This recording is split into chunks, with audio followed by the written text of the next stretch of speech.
All right, so here we go with another patch here, kind of a lo-fi bass pluck. I'm thinking of it more of a stand-up bass kind of sound. Here it is.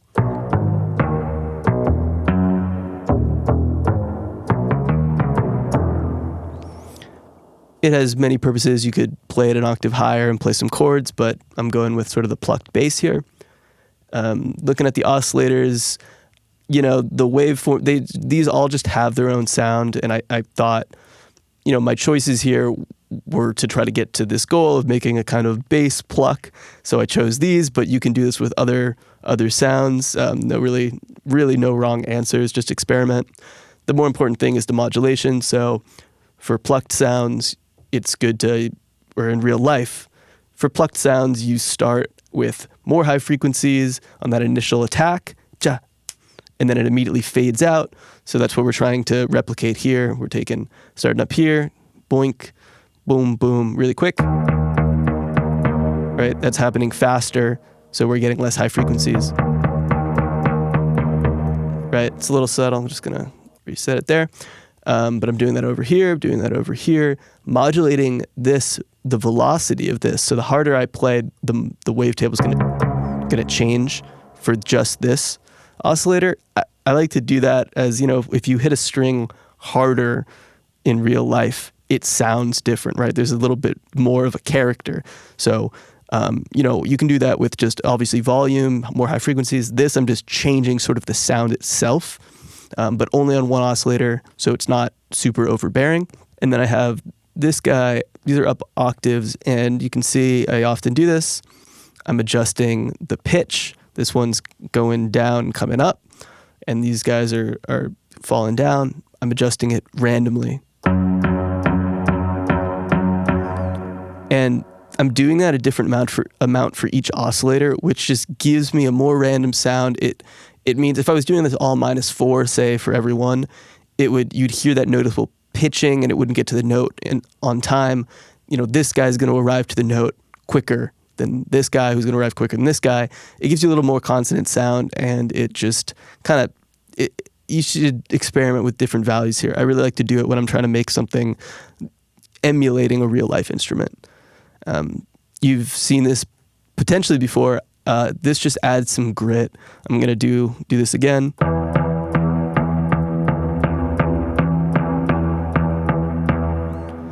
It just adds an unstable kind of sound. If, my other videos, I explain phase modulation or phase distortion here.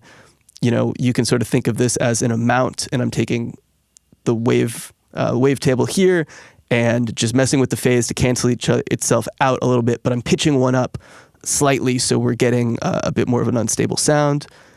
I like to inject a little bit of noise. I've said this before. I always say this, a little bit of feedback is great. And then up here, we got these two filters. Turn them off. That's not right. So the first one adds a little bit of control, right? And I'm doubling it up just for a little bit steeper of a curve. Ultimately, they're stacking.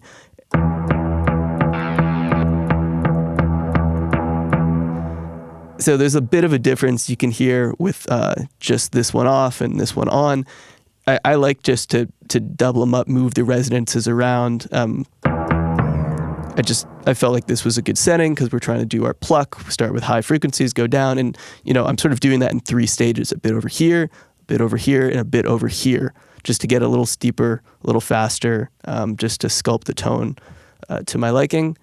Nothing else crazy going here. Voicings. If you watch my other videos, you might see this. I've just spread out the voices I've quadrupled the voices, and between all of them, there's 6 cents worth of pitching going on, so not very much at all. And then I'm spreading those over the stereo field with this slider. Thickens it up. This is something I often like to do. If you're using this as bass, you actually might want to mono it down. I might do that outside of massive though, but it's okay to do it here too. Oh yeah, so I'm restarting via gate here. This just means that the phase of oscillator 1 all of the oscillators are going to start at the same phase in their waveform every time. It gives you a more consistent sound.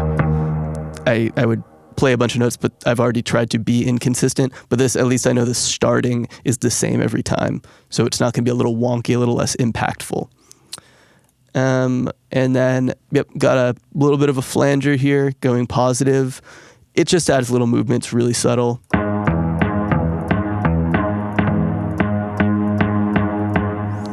It kind of reinforces that pitching a little bit. And then just a bit of reverb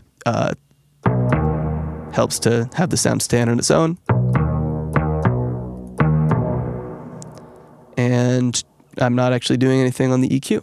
I think that basically covers everything. Oh, except that, okay, yeah, I'm modulating the pitch, of oscillator 1 via envelope 1 here, and then also via this LFO. So it's just 2 semitones, and in a random amount, it's going to be, this is sort of a mix, wet, dry knob, just to change up the pitch in another random way. That's sort of the theme of a lot of these videos, a little bit of randomness.